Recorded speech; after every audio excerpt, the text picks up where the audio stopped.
Boa noite, meus irmãos. Que Jesus continue conosco, nos abençoando, nos iluminando e trazendo até esta casa todas as suas bênçãos, para que a gente possa aproveitar os comentários desta noite e, com isso, continuar no nosso caminhar, no nosso aprendizado, que para nós é algo constante. Se estamos aqui hoje é porque nós temos a certeza que nós temos sim uma caminhada e que essa caminhada só é possível no sentido de a gente sentir uma necessidade constante também de sermos sempre melhores do que fomos ontem. E é nesse pensamento que nós escolhemos para a nossa fala de hoje, essa pergunta que é só uma provocação para aquilo que a gente vai falar. Quando a gente pensa, no reino de Deus, e aí a pergunta título é para quem é o reino de Deus? E a gente imagina nas nossas individualidades, quando estamos no nosso lar, quando estamos sozinhos conosco mesmo, o que vai acontecer com a gente, Para onde vamos? O que estamos fazendo aqui? Qual que é esse reino de Deus, o reino dos céus, que a gente muitas vezes ouve falar, que a gente até imagina nessa colocação, se é possível para nós entendermos uma localização. Esse reino dos céus, ou o reino de Deus, seria aquele mundo em que nós vamos habitar após o nosso desencarne, ao final desta atual vida nossa encarnada. Mas a gente tem que pensar também que esse reino de Deus, ele tem um sentido mais amplo. Uma das maravilhas que o Espiritismo nos oferece é ampliar aquelas compreensões que nós já tivemos em outros momentos da nossa vida. Então, para nós, essa pergunta para quem é o reino de Deus, já vai nos revelar a nossa capacidade de buscar o aprendizado, o entendimento e o conhecimento. Tudo necessários para que a gente possa, hoje, repensar a nossa vida, repensar as nossas práticas, atualizar a nossa forma de encarar os nossos problemas, a nossa vida, e daí a gente alcançar, no momento adequado, esse então reino de Deus. É claro que a pergunta é provocativa apenas, para quem a gente já sabe a resposta. Na verdade, se fôssemos só pela pergunta e pela resposta, a gente já poderia até ir embora, porque a gente sabe, o reino de Deus é para todos nós. É para quem é filho de Deus, portanto nós. Assim, a nossa compreensão não é a pergunta e a resposta pura e simplesmente, mas é o exercício que nós podemos fazer agora de pensar nessa questão do que é esse reino de Deus, para quem ele é, ou de que forma nós vamos chegar até esse reino de Deus, o reino dos céus, o mundo da felicidade, os mundos melhores, os mundos habitados por espíritos de luz. Nós podemos achar diversas formas para se dizer isso. Mas para a nossa compreensão, o importante é a gente entender que esse reino de Deus está ligado à nossa vida atual. Alcançar esse reino dos céus, chegar à perfeição, alcançar a felicidade maior, isso tudo está ligado a nós, à nossa forma de viver. Portanto, para responder a esta pergunta, o convite que a gente tem é de voltar aos ensinos de Jesus. Porque ele é sim esse modelo que vai nos dar as direções para nossas vidas, para os nossos viveres. Portanto, é a ele que eu vou recorrer para a gente entender essa pergunta. Claro que Kardec, lá no Evangelho segundo o Espiritismo, também faz uma abordagem que eu busco, lá está no capítulo 8º, bem-aventurados que têm puro coração, e estou especificamente nos itens 18 e 19, deixai vir a minhas criancinhas.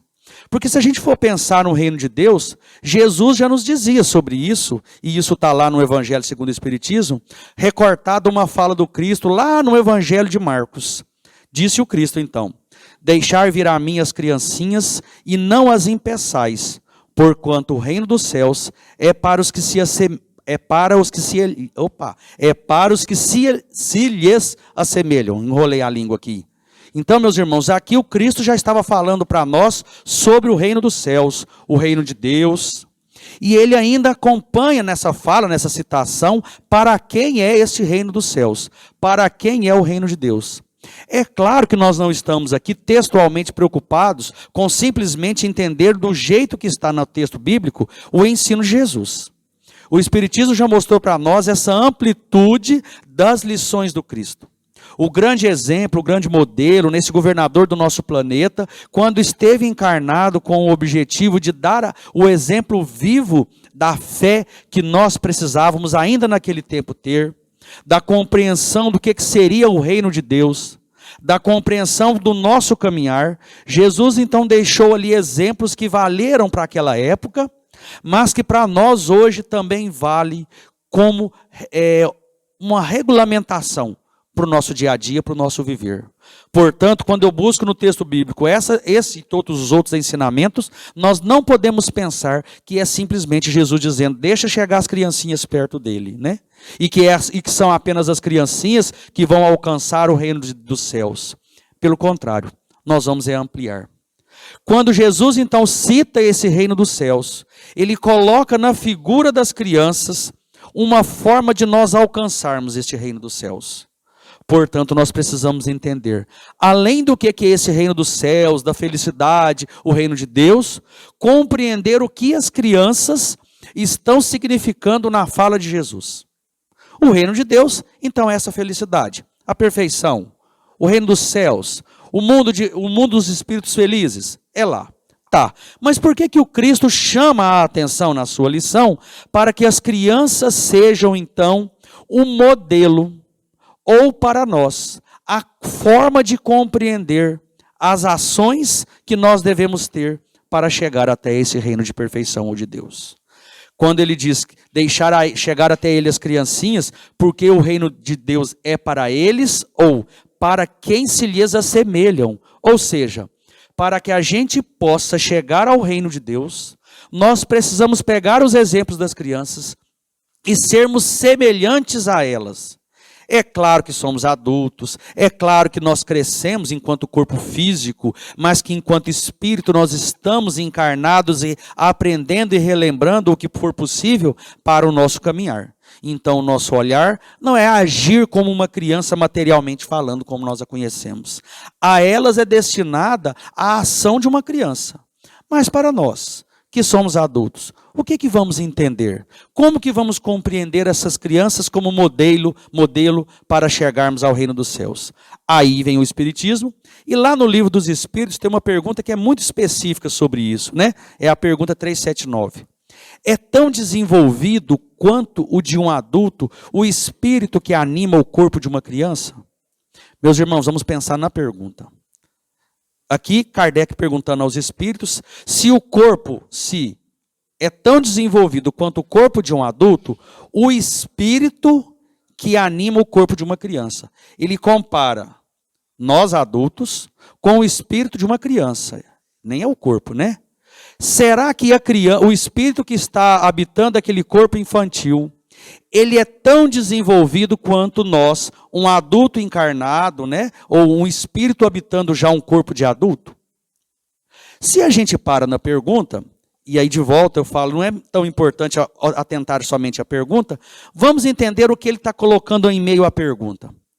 Lição para nós. Se ele pergunta sobre o espírito, é porque nós não somos mais apenas matéria. A nossa compreensão já nos diz, somos um ser, somos espírito, e estamos habitando a carne provisoriamente, porque a nossa verdadeira vida é no plano espiritual. Nós estagiamos aqui, hoje e em todas as vidas carnais que tivermos neste planeta e em outros, até que possamos viver num plano de maior perfeição. Então, se ele aqui pergunta, o Kardec provoca a pergunta aos espíritos, e ele cita a figura do espírito, nós então entendemos que uma criança, assim como nós adultos, tem um espírito ali habitando aquele corpo, e que esse espírito, tanto de uma criança quanto nós, de um adulto, de um velho, de um idoso, aquele que está desencarnando, todos temos um espírito reencarnando. Portanto, o espírito também não nasceu com um corpo. Portanto, o espírito também não vai acabar com o corpo material, que assim vai se findar ao final desta existência. O que Kardec está colocando aqui na pergunta, e a resposta vai ser clara, é que uma criança, um adulto, uma pessoa de mais idade, todos nós estamos num caminhar de evolução. Então a criança serve para nós como exemplo, porque ela é também um espírito como nós. E aí a gente vai pegar a resposta que os espíritos deram. Se a pergunta foi, é tão desenvolvida o espírito de uma criança quanto de um adulto? A resposta, pode ser até mais, pode até ser mais, se mais progrediu. Então a resposta para aqui, sim. o espírito de uma criança, ou o espírito que está num corpo de criança, assim como o espírito que está no corpo de adulto, são, na verdade, de um mesmo nível de desenvolvimento. Nós todos que estamos neste planeta, estamos no mesmo estágio de evolução. Alguns um passinho à frente, um passinho atrás, mas pela lei das reencarnações e da existência eterna que nós temos, nós estamos praticamente juntos. Um sabe isso, o outro sabe aquilo, um erra nisso, o outro erra naquilo, mas o nosso caminhar de evolução é o mesmo.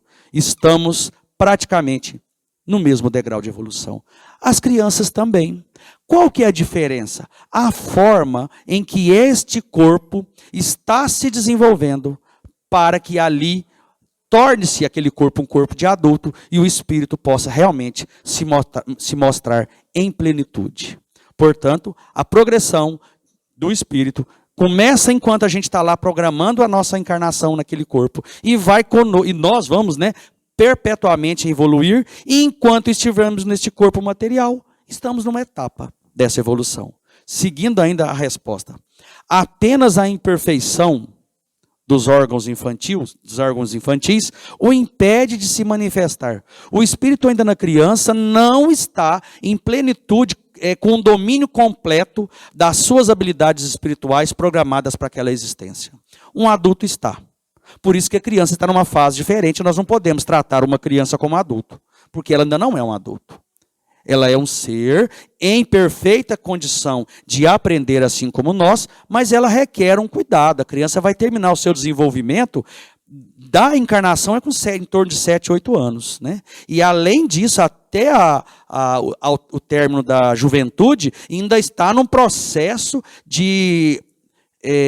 para completar a sua reencarnação. Então não é à toa que a gente tem as fases diferentes que a ciência já nos explica. Isso faz parte, mas não é o nosso estudo agora, Então o que a gente vai pensar? Nós temos então, o corpo infantil ainda não consegue dar condições para que o espírito possa se mostrar em plenitude. Mas isso vai acontecer.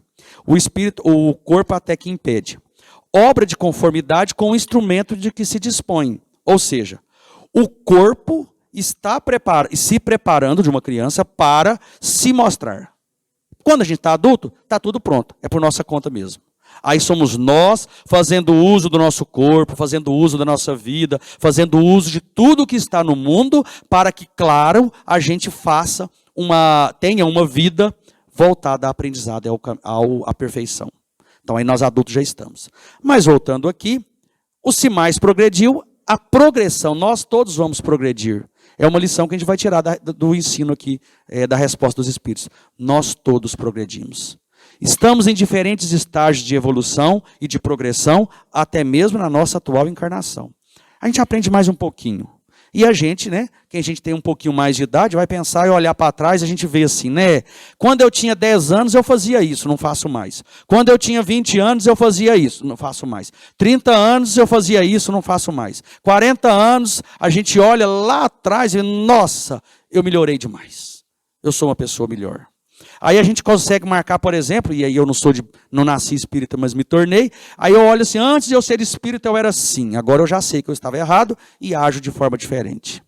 Antes eu pensava que podia viver daquele jeito no mundo. Hoje eu sei que eu não posso mais viver só por mim no mundo. Então isso é sinal de progresso. Nós estamos progredindo e todos estamos neste processo. Progredindo à medida que a gente vai tendo consciência do que está acontecendo, dos porquês, qual que é o caminho verdadeiro que a gente tem que trilhar, qual é a nossa responsabilidade na nossa casa, com a nossa família, com os nossos amigos, no nosso trabalho, no mundo social, aqui na casa espírita. Então nós vamos adquirindo um conhecimento.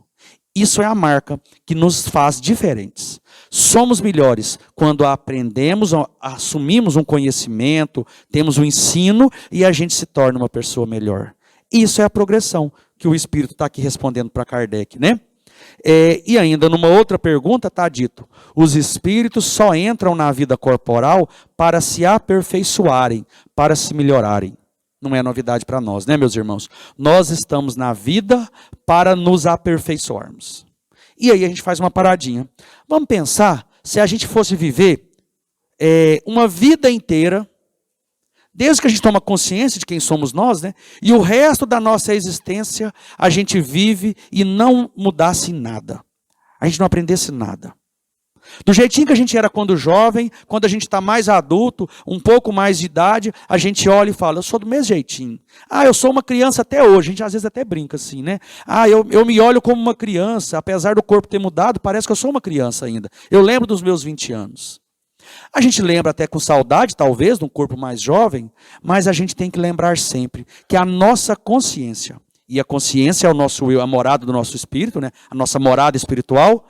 A nossa consciência nos mostra que nós vivemos muitas experiências ao longo desta existência, independente da nossa idade material. Nós aprendemos algumas coisas, nós mudamos de comportamento, nós estamos aqui numa casa espírita porque nós desejamos, ninguém está nos obrigando. Portanto, estamos nesse caminho de aperfeiçoamento, de melhoria, caminhando a passos largos, se Deus assim o permitir para nós, e nós assim o quisermos, para que a gente vença ao final desta existência. Portanto, não podemos chegar no final da nossa vida, olhar para trás e falar assim, nossa, eu não mudei nada, estou do mesmo jeitinho. O que estamos fazendo com os talentos dados por Deus a nós? O que estamos fazendo com o aprendizado que naturalmente a vida nos dá? O que estamos fazendo com a nossa consciência de que nós vivemos uma vida e que esta vida é melhor do que algumas outras vidas e que eu tenho condição de ajudar aquele que não tem o que eu tenho?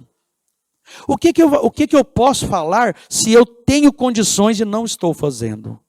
E além das condições, se eu tenho consciência do que eu devo fazer? Se nós assumimos o Cristo como grande modelo para as nossas vidas, então nós estamos assumindo as verdades que Ele nos trouxe. E a escolha nossa deve ser a escolha de seguir os exemplos dele. Porque senão nós vamos chegar ao final da existência e a gente vai ficar naquela peso de consciência, né? Pois é, vivi, não aprendi. O que nós vamos com isso conquistar para as nossas futuras encarnações? É o convite que o Espiritismo nos faz, né? E aí, o que eu vou fazer? Para todos nós, né? Então, se nós estamos para o nosso aperfeiçoamento, para a nossa melhoria, a gente lembra novamente da figura das crianças.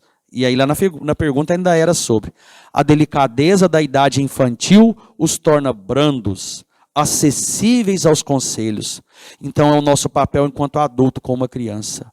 A criança ainda nesse processo de se constituir como adulto, o espírito ainda está ligando aquele corpo de forma mais completa à medida que a idade vai chegando. O que tem de diferente uma criança? As crianças são mais brandas e mais acessíveis aos conselhos dos adultos.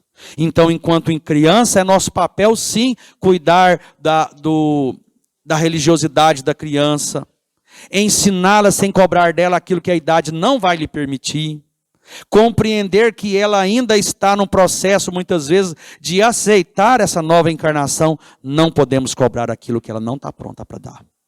Ela está num processo de readaptação para a vida material. Nós já não estamos, elas estão. Então, o nosso olhar para a criança, quando Jesus disse aquilo, deixar chegar até ele as criancinhas, é esse olhar sobre a brandura e a acessibilidade que a criança tem. Esse é o modelo. Jesus queria, naquele momento de falar das crianças, deixar para nós, adultos, o seguinte exemplo: sejamos brandos. Sejamos acessíveis para que o conhecimento verdadeiro, para que os exemplos do Cristo, para que os bons espíritos possam se achegar até nós, possam nos aconselhar, para que aí sim a gente possa viver da melhor forma possível esta nossa atual encarnação. Ainda a resposta. A delicadeza da idade infantil os torna brandos, acessíveis aos conselhos da experiência e dos que devam fazê-los progredir. Quem deve fazer uma criança progredir? A princípio são os pais, mas é o adulto qualquer que estiver com ela. É o profissional que trabalha com ela, o professor vai ajudar, o vizinho vai ajudar, o avô, a avó tem responsabilidade e ajudam, o padrinho, o tio, todos os adultos, todos nós. Não podemos pecar com as nossas crianças. É nosso papel aconselhar, acompanhar, mostrar o caminho certo. Sim, devemos trazer para a casa espírita as nossas crianças. Sim, a evangelização infantil é para isso. Ah, mas ela é inquieta. Lá é o lugar dela. Vamos conversar com ela. Lá é lugar de silêncio, é lugar de respeito, e você vai ficar na salinha de aula, porque a linguagem, o conhecimento é o mesmo, mas a linguagem da professora lá na evangelização vai ser diferente, é mais acessível para ela. Então o nosso cuidado é de trazer o modelo, sim, vamos levar. Está errado, o papel no chão não pode ser jogado em qualquer lugar, nem na nossa casa. Se a gente deixa na nossa casa, a criança acha que pode fazer onde a gente estiver ou em qualquer outro lugar. Então o nosso olhar sobre eles é um olhar de cuidado. E é este mesmo olhar de cuidado que Jesus tem para conosco. Jesus nos olha com a brandura de quem nos ama.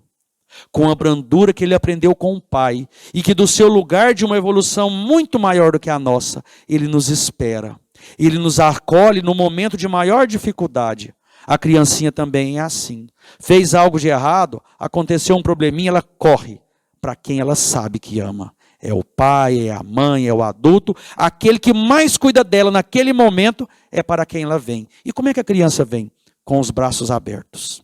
Chorando, talvez, porque fez algo errado. Mas ela vem, porque ela confia. Ela sabe que o adulto que ali está é quem vai dela cuidar.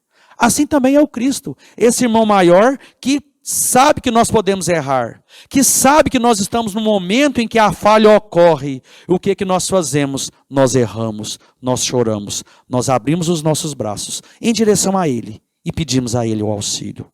Isso não é vergonha. Pedir a Jesus não é vergonha. Pedir aos bons espíritos não é demérito. Nós podemos, e nós, à medida que fazemos isso, estamos reconhecendo o nosso papel no mundo. Nós necessitamos do auxílio do alto, sim.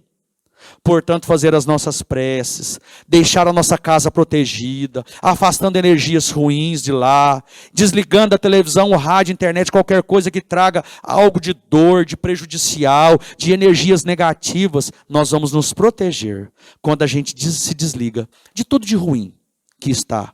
O nosso papel é cuidar do nosso lar. O nosso papel é cuidar das energias que estão ao nosso redor. Quando a gente assim faz, o nosso pensamento a Jesus, a Deus, aos bons espíritos, vai ser mais rapidamente atendido. Se a gente afasta aqueles espíritos que desejam o nosso mal do nosso lar, quem que chega? O nosso anjo protetor. Jesus envia aquele espírito protetor que pode nos auxiliar.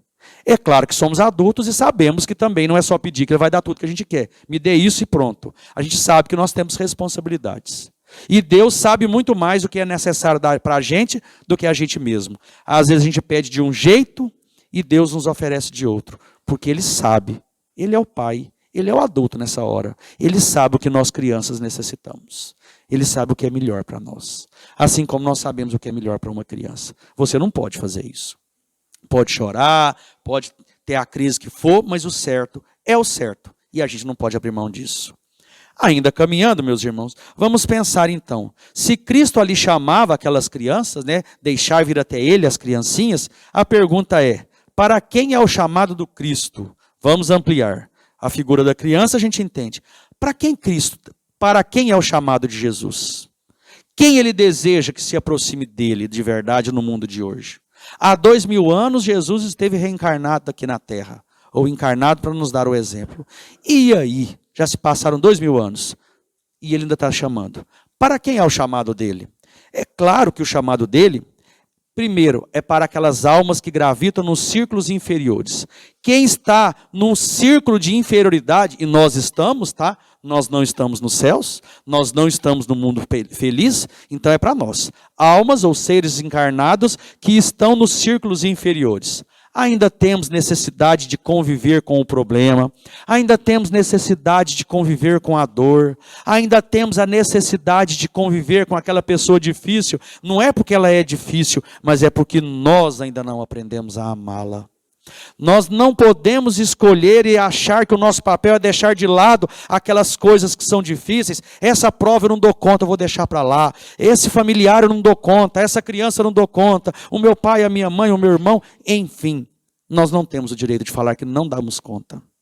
Nós temos o direito de falar, nós temos o papel de falar, olha, está difícil, eu preciso de ajuda. Mas dizer que eu não dou conta, a gente não pode. Porque nós sabemos que Deus, na sua perfeição, colocou as dificuldades à nossa frente de acordo com a nossa capacidade de superar. O ensino a gente já até sabe, né? A cruz é de acordo com a força do ombro. Se nós temos essa dificuldade, nós temos condições. Às vezes a gente tenta se enganar, né? Ah, mas é porque está difícil, hoje eu não vou na casa espírita não, a televisão está boa. Ah, chegou alguém aqui agora e a pessoa, nossa, eu podia mostrar para ela, não, eu vou ficar com ela, eu não vou não. Ah, eu não vou ajudar lá no centro não, porque lá no centro tem gente que tem mais dinheiro do que eu, e eu não vou nem oferecer para limpar, porque tem muita gente lá mesmo, não precisa nem de mim. Ah, o vizinho que está passando dificuldade, um dia falou isso comigo, eu não vou fazer. A gente começa a criar desculpas para aquilo que nós já sabemos que é o certo. O caminho do bem. O exemplo é Jesus. O que Jesus faria? Então isso é o que eu tenho que fazer. Nós não podemos mais, meus irmãos, abrir mão da nossa consciência daquilo que a gente tem que fazer. Porque senão nós seremos essas aqui, ó, almas vivendo em círculos inferiores e esperando o chamado de Jesus. Achando que o chamado vai ser assim, escolhe, Jesus chega e escolhe. Você e vem. Somos nós que trabalhamos pela nossa caminhada e vamos dando os passos em direção a Ele. Ele fica de longe nos chamando. E à medida que damos passo no bem, damos os nossos passos no bem, na prática do amor e da caridade, a gente se aproxima do Cristo. Ele fica lá qual aquela luz, iluminando o caminho, nos oferecendo o direcionamento correto e nos esperando na confiança de espírito feliz que Ele é, de que nós estaremos chegando perto dele, sim. Nós vamos alcançá-lo. Basta a gente trabalhar para isso. Para quem é o chamado do Cristo? Para o lugar, né, para aqueles que estão onde o infortúnio desconhece a esperança. O infortúnio é o problema. Então é para onde há dor, há problema, mas não há esperança. Porque se houver esperança, nós estamos nos caminhando até Jesus. Não podemos perder a esperança. A esperança de uma vida melhor, sim, mas a esperança de que nós estamos abrindo mão de algumas coisas ruins na nossa vida, de que estamos abrindo mão de certos vícios que a gente carregou até aqui, em nome de um momento melhor, a nossa evolução, o nosso aprendizado. O nosso papel hoje, sim, é abrir mão de falar mal dos outros. O nosso abrir mão hoje é daquilo que a gente sabe que é errado. É de rir da piada que ofende, é de rir daquilo que a gente sabe que está errado, mas a gente com medo de ofender o amigo, porque o amigo não pode, a gente acaba abrindo mão e entra numa piada maldosa, numa coisa que a gente sabe que é errada no mundo. São escolhas nossas, não é pelo outro, é por nós. O que é o certo? É o respeito, é a educação, é a compreensão, é a aceitação de que o outro está num estágio diferente do meu. É a compreensão de que eu sim vou trabalhar para o meu bem e, se possível, ajudar os outros. Mas eu não vou dar um passo atrás na minha vida. Eu vou abrir mão de todos os vícios. Se isso me faz mal, eu vou abandonar agora. Porque eu tenho a esperança de alcançar o Cristo o quanto antes. Jesus chamava a infância intelectual da criatura formada. Quem era, né? Essa infância intelectual que Jesus comentava, os fracos, os escravos, os viciosos. E escravos aqui, os escravos dos vícios, o escravo daquilo que é errado. E nós somos escravos de nós mesmos muitas vezes. A gente se escraviza quando a gente se prende àquilo que é ruim. E mesmo sabendo o caminho do bem, a gente se prende. A gente se amarra naquilo ali. Há momentos que somos esses fracos, sim. Somos esses viciosos, somos aqueles que caem, somos aqueles que em determinado instante fraquejamos e fazemos a coisa errada. Mas nós não podemos parar somente nisso. Somos fracos em alguns momentos. Porque no momento de consciência nossa, a gente sabe que o nosso papel é de olhar em direção ao aprendizado e ao crescimento e a gente se direcionar até aquilo ali. Errei. Vou lá. Vou pedir perdão, vou reparar, vou fazer o possível para que isso não ocorra mais, vou de coração aberto dizer a verdade para a pessoa e a coisa vai dar certo. Caí, prejudiquei, peguei algo que não era meu, então agora é o momento de devolver. Ah, eu fiz algo errado, eu vou lá e reparo. Porque se a gente não fizer agora, a vida vai colocar outros momentos, outros instantes na nossa evolução, nosso caminho de evolução para a gente fazer. A gente pode até fingir que não vai reparar, mas a gente vai reparar. A nossa responsabilidade, ela é total com as nossas ações. Tudo que eu faço e que prejudica, eu tenho responsabilidade. E eu vou ter que reparar, nessa ou noutra. É claro também que tudo de bom que eu conquisto, fica comigo. Se eu sou uma pessoa mais branda, mais calma, mais pacífica, mais educada, se eu perdoo de verdade, isso tudo é meu. Meu enquanto espírito que está nesse caminhar. Então na próxima existência eu vou ser assim, na outra também. Se eu verdadeiramente estou trabalhando para eliminar os meus vícios e colocar as virtudes nos lugares, no mesmo lugar, eu estou conquistando um estágio melhor, que é aquilo que Jesus deseja. Jesus deseja que nos entreguemos a Ele com a confiança, confiar em Jesus, olha, com a confiança desses pequenos seres, as crianças, né, de passos vacilantes, cujo apelo lhes conquistaria o coração das mulheres, que são todas mães. Aqui a gente encontra lá no Evangelho essa passagem. Jesus deseja que nos entreguemos a Ele de braços abertos, qual o exemplo da criança que fez algo de errado, correu para o braço da mãe, que é quem a mensagem lembra ali, né? Aquela que está lá. E que é um amor maior do que um amor de mãe. Acho que nós somos todos iguais nesse momento, né? A gente não consegue reconhecer. O amor que a nossa mãe nos ofereceu, e nos oferece quem tem ela até hoje, né? O amor de mãe é inigualável. Mesmo do plano espiritual, as mães continuam a acompanhar os seus filhos de acordo com a possibilidade de cada um. Olha que amor maior. É esse o amor que Jesus espera, né? Essa é a confiança que Jesus deseja. Nós confiarmos nele como esse ser de luz, que está de braços abertos, pronto a nos aconselhar, a nos servir como modelo. Não se trata mais de crer instintivamente e obedecer de uma maneira mecânica. Meus irmãos, nós não estamos mais no mundo ligado a obedecer sem entender. Nem na religião. A gente quer entender. E a criancinha dá outro exemplo para nós, né? Quem trabalha com criança igual eu, a gente fala uma coisa para a criança, ela pergunta na hora, por quê? Ela quer entender. Às vezes ela entende e continua nos testando. Mas por quê? Ela já entendeu, mas ela está nos testando. Mas o primeiro instante, ela quer entender. E a gente que é pai ou que é mãe, quem educa, né? Não adianta falar porque sim. É porque sim, não é mais porque sim. Você tem que mostrar e vai ter que conversar e explicar para aquela criança o porquê. Então isso é o que nós também desejamos. Nós não queremos mais seguir uma religião porque é assim, porque Deus quer. A gente vive o que vive porque Deus escolheu. Porque Deus colocou no meu caminho. Nós queremos entender. Tem nada de mecânico. Deus escolheu o que vai ser feliz e o que não vai ser feliz. Tem nada disso não. Nós sabemos. O Espiritismo já mostrou para nós, né? Se é que a gente não sabia antes. Nós estamos num caminhar. E o que a gente faz de errado fica registrado em nós mesmos e a gente vai ser colocado uma oportunidade para reparar. Tem nada por acaso. Porque Deus fez isso. Nada. Deus só criou a lei. Nós é que vamos, inclusive, executá-la. É necessário que o homem, que o ser humano, siga as leis inteligentes que lhe revelam a sua universalidade. Nós, seres humanos, precisamos seguir a lei. E a lei que é inteligente, porque é a lei divina. É a lei de Deus, é a lei da natureza. Tem nada imperfeito na lei divina. Nós é que precisamos entender e abrir mão, muitas vezes, das nossas imperfeições. E aí, meus irmãos, para a gente caminhar, ainda lá por fim, ainda lá no Evangelho, né, uma outra passagem de um outro espírito que dita uma mensagem, deixar vir a mim, ampliando a explicação de Jesus, a fala do Cristo. Deixai vir a mim os pequeninos, pois tem um alimento que fortifica os fracos. Meus irmãos, olha aqui, os pequeninos, pois Cristo tem o alimento que fortifica todos os fracos. Deixar vir a mim os tímidos e os débeis, que necessitam de amparo e de consolo. Deixar vir a mim, ou Cristo, né, os ignorantes, para que eu os ilumine. Deixar vir todos os sofredores, a multidão dos aflitos e dos infelizes. Meus irmãos, ampliando a fala de Jesus, o convite é o mesmo, aos pequeninos, aos tímidos e aos débeis, aos ignorantes, aos sofredores, aos aflitos e aos infelizes. E a pergunta que a gente pode fazer, onde estamos nós?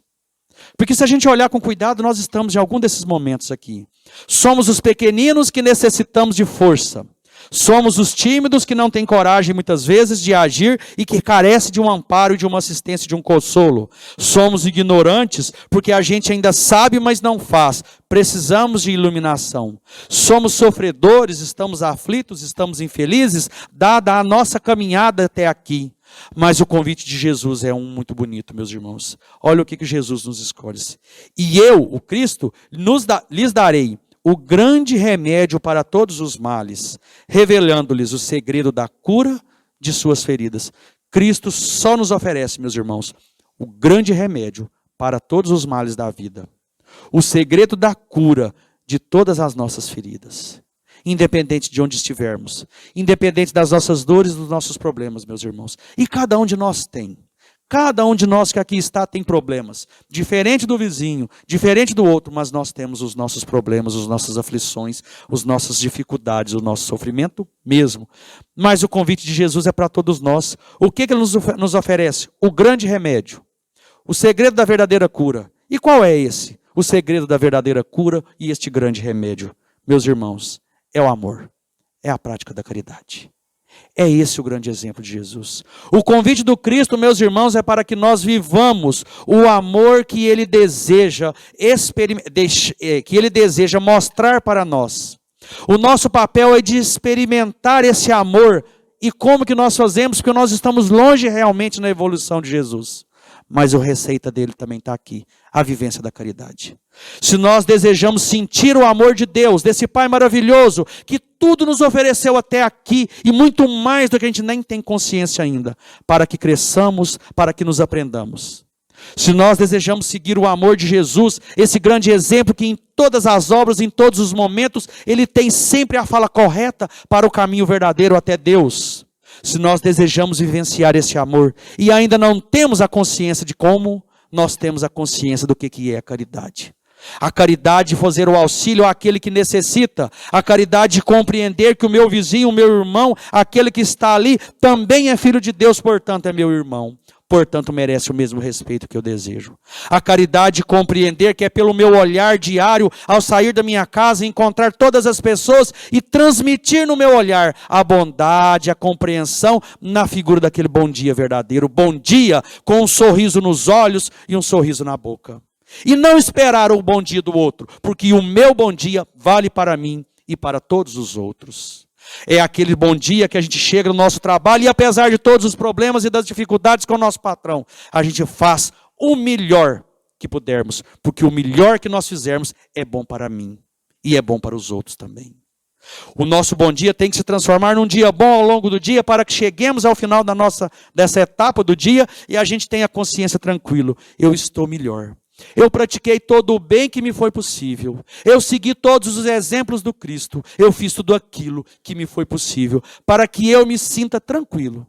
E ao chegar no meu travesseiro, deitado, sozinho, fazendo a análise do dia, eu olho e diga, eu fiz o que me foi possível. Hoje foi um dia muito bom. Que eu possa ter outros dias assim. Meus irmãos, que Jesus esteja sempre conosco em nossos corações.